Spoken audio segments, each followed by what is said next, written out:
This is a killing challenge for black. White's ice space is huge here on the corner.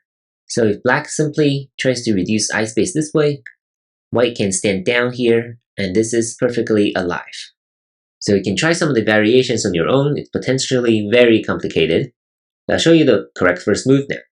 It's actually here. You can force white to connect here. Of course, we can talk about other responses.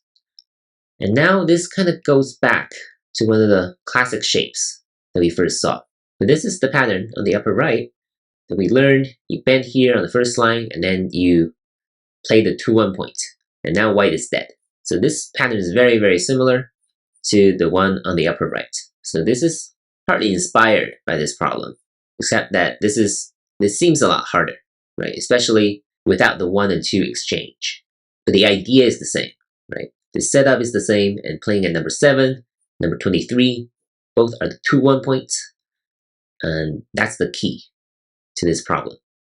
So of course, you might think number 2 can be here, but no, because black can come in this way. White cannot cut off number 3, and now this is not enough ice space. This is not enough. What about this? Right, you might want to try this, but now we're back to the first pattern where black fails instantly. So number 2 is a much better move.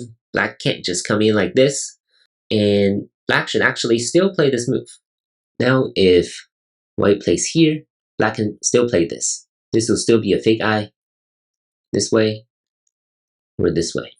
What if white makes an eye here? Right, you can just Atari here. Now white will be alive by sacrificing a couple stones.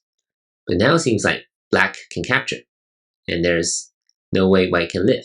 If white plays here, you capture. If I play something like this, you just come in like this, and these will all be fake eyes, A19 and C19. So that's how black succeeds when white plays at 2 and 4. And that's actually it.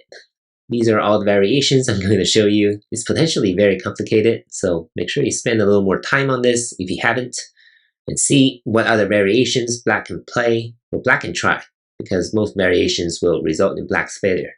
I think the key here is really just to link to what we've already learned to the pattern that I showed here briefly on the upper right, because this is very, very similar, and you need to kind of apply these similar patterns to real games, because in real games, similar patterns to these problems might come up, and you need to be ready for it. Hope you enjoyed this, and I'll see you in the next video. Thank you.